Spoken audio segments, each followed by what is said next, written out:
Download the AllStar app. Make your picks for UFC fights, challenge your friends, level up and win prizes. Link in description. Get it now. Aaron, I want to start with Bellator versus PFL, the event that just happened, champions versus champion. And Bellator pretty much won every fight. What did you think of the concept and the results? Yeah, it's sick, man. It's cool to see like something different happening in MMA. It's got a lot of eyes on it. Obviously, like there was a lot of hype around the show, a lot of high level guys, some sick fights. They were in a cool stadium in Saudi Arabia. So yeah, I liked it a lot. I'm happy Bellator came out on top. Other than my boy Impa, me and him are real close. I was rooting for him, but his fight was good too. It was very competitive. And yeah, just overall a pretty cool event. Yeah, did you expect that to happen? Did you expect Bellator to go in there and win most of the fights? Yeah, I think that the talent is a bit deeper in Bellator right now. They've been around a bit longer, kind of more established. They got, I think the talent pool is just deeper right now. But PFL obviously has some solid guys too, and a lot of hype around them, and they're bringing in new guys. So it's yeah, again, it's pretty cool to see all this happening. Yeah, you mentioned your teammate Impa. He went toe to toe with the middleweight champ, Johnny Eblin. Very Mhm. good fight. Impa did very well in that fight. What did you learn from dissecting that matchup? Um, Honestly, not much, man. That was kind of how I expected it to go a little bit. I said Johnny's route to victory was probably wrestling, and that's kind of what he did. Impa hits really hard. He's got a good gas tank. He's solid on the feet. I expected him to have the edge in the striking. I knew it was going to come down to just like Impa stuffing the takedowns and being able to keep that wrestling pace. And Johnny did a good job there. Man, were you surprised that he survived that shot? That was a heavy shot, man.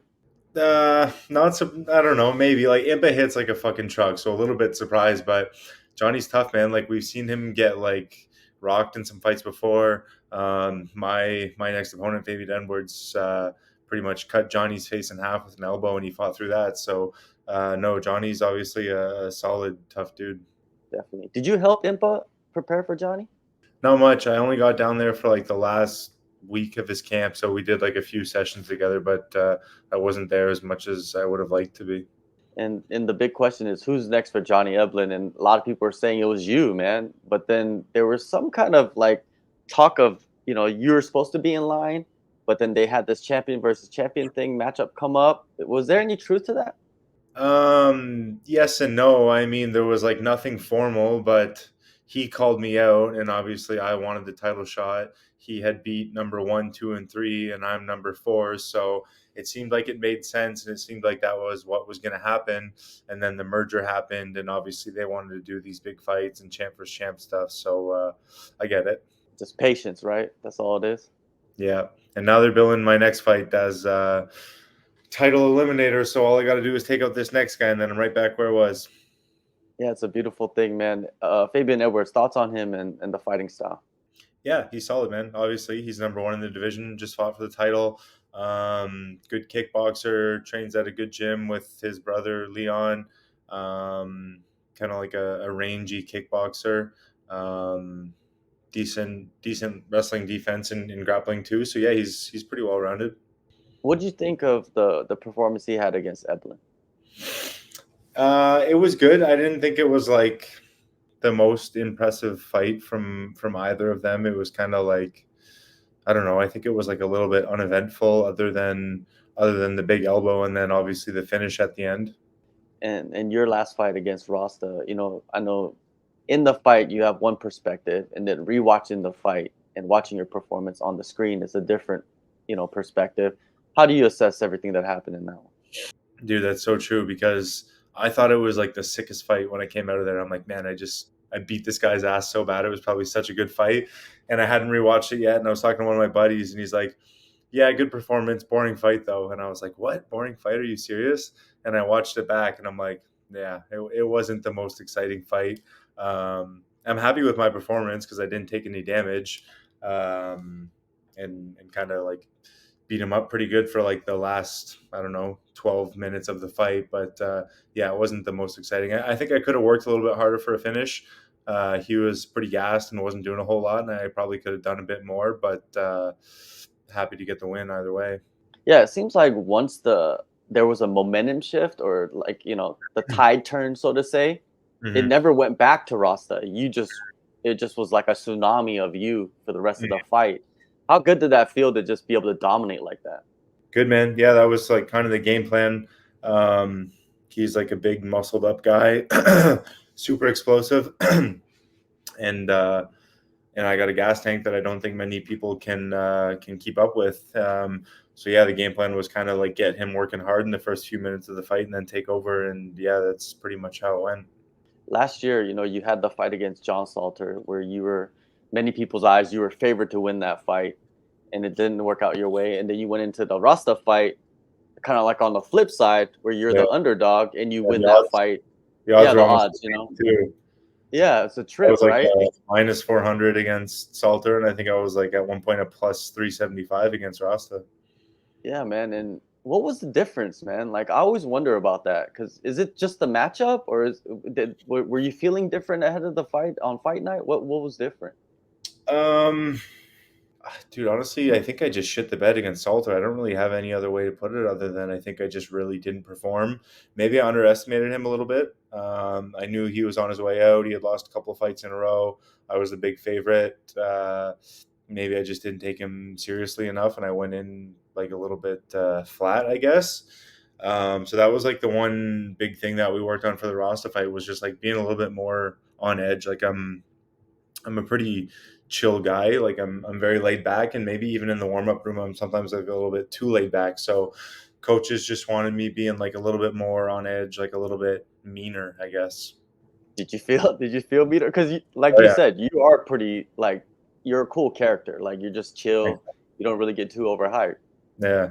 Yeah, I definitely was. It was the first time in my whole career that I've ever said anything to anyone in a fight. Like through 9 amateur fights and almost 20 pro fights, I've never said a word inside the cage, and I was talking to him a little bit. So yeah, I guess the meanness came out of me a bit. Are we watching the heel turn of Aaron Jeffery? Are we watching? I don't think so. I don't have it in me. It probably depends on fighting, because Rasta talked a little bit before, and he's like, I don't want to talk shit now. I have nothing against him, but he's like, he definitely brought that out of me. Yeah. Well, one thing about Rasta is that he's said that about every opponent that he's faced up to you. You know what I mean? So it's not like he just changed for that fight. Yeah. Yeah, man. I hope, it's always fun to have someone to push you a little bit more than, you're expected, right? Absolutely. Now, for this fight coming up, has anything changed with camp? Are you still like splitting your time with Niagara and going down to Florida and stuff like that? Yeah, I did the first few weeks here in Niagara, and then I was down in Florida for 4 weeks. I just got back on Friday. I'm doing the last 2 weeks here, and then I leave for Ireland next Friday. So pretty much half and half, yeah. How do you feel about going over to Ireland, to Belfast, to compete, man? It's cool. Like when I talk to people, like, oh man, that's fucking sick. You get to travel to fight. And I'm like, it is cool. And I don't want to complain, because I'm like definitely very blessed to be in this position. But I would rather fight somewhere close to home and then like travel for pleasure, because it does add a lot of things into it all. Like obviously a time change, being in a totally different continent. I don't know what the food's going to be like, all that stuff. So it adds in like a couple of things to worry about. But again, it's definitely cool to be able to travel for work. Definitely. And they just announced the next Bellator card, and that one is going to be in Paris. It just seems like they're going to go to Europe this year. Yeah, 6. I think there's only going to be 8 Bellator events, and 6 of them are in Europe and 2 of them are in the US. Okay. And man, when are they going to have one in Canada? Like, what's the holdup? I don't know, man. It sucks here. Nobody wants to come here. Is it cold right now up there? No, it's pretty mild. Where are you? I'm in Thailand. Oh, you're in Thailand. Okay, it's probably colder than there. Do you guys do Celsius or Fahrenheit? Celsius. Celsius. Okay, it's like 5 or 6 Celsius right now. Okay. Yeah. So it's like It's mild. It's rainy. It's not that bad. It's not that bad. It's just But never sunny here. That's the thing. It's gray all the time. yeah. Um, man, this fight coming up, it's a #1 contender fight. Um, do you feel like your back is against the wall in a #1 contender fight? Is that something that you see? Do you put your mind there, like, hey, I'm the underdog in this one too. I'm just gonna do what I did last time. Not really, man. I mean, every fight's like they're all big fights, right? Like if we're just talking my Bellator career, it was like my Bellator debut. I was a favorite. Had some eyes on me. People are excited for me to make my debut, so that was a huge fight. Next one was short notice against #2 in the division, so that was a huge fight. The next one was against what was Salter. He was like #4 or something at the time, and they were saying potentially if I beat him, it was a title shot. So that was a huge fight. Then I lost, and I had to fight #4 again, Dalton Rasta, coming off a loss. So that was a huge fight. So I mean, it's always going to feel like that. And it seems like we're getting into the era of like the generation that you're from. Everybody's like 30, 31, 32. They're coming in to their Mhm. prime. Do you feel like you've hit the prime yet, or do you feel like I need another year and I'll be there? Um, I'm probably in my prime. It's hard to say, right? Because I mean, I feel amazing right now, but who knows? Maybe in 2 years, I'm going to feel that much better, or my skill set's going to develop, or whatever.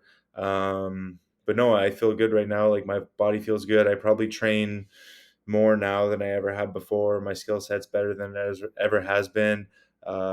Confidence is good. So yeah, I'd say I'm probably in my prime right now. What do you envision for yourself in this fight? In this fight, um, same as I always do, man. Just put the pressure on, like discipline pressure and break him like I do with most guys. You've been in this game for a while, and I see kids now, that are 16, 17 that have been training for like 5, 6, 7 years, almost some of them 10 years. They've been training their whole life and they're fighting now. Do you think that's a good thing that they're starting so early? You should know you've been in the game for a while. Um, yes and no. So there's like some research on like athletes in sports, and apparently when kids specialize too young, it doesn't really work out great in the long term. Like they don't make it as far as kids that like played a whole bunch of sports until an older age and then specialized. Um, Also, I don't know if it's great for a kid to start getting punched in the head at like 8 years old and then do that for the next 30 years. So there's probably right and wrong ways to do it. Do you think the landscape will change in the next 5 years, 10 years because of that? You know what I mean? Kids will, not kids, but fighters will go into their prime much younger. Do you think that would be an impact? I don't know because there's already some guys that are like kind of in that generation that are like getting into the upper ranks, right? Um, but I don't know, man. It seems like it's always hard for like a 18, 19, 20, 21-year-old kid to compete with like a 31-year-old man. It's rare to see the kids beating up the guys that already have like their man strength, right? When did you get your man strength? Good question. Maybe I don't even have it yet. Who knows? Maybe in 2 years I'm just going to be that much stronger. Yeah, in 2 years, you're just throwing people out the cage. You're just like, hey, I can't control it. Man, it's just me. All right, man. March 22nd, Bellator 302, Belfast. Aaron, thank you so much, man, for taking the time. And it was really good to see you kind of bounce back like you did against someone that a lot of people didn't. You were the underdog, so it's always good to see the underdog come through. And hey, man, have it happen again. Let's do it. Thank you, brother. Appreciate it, man.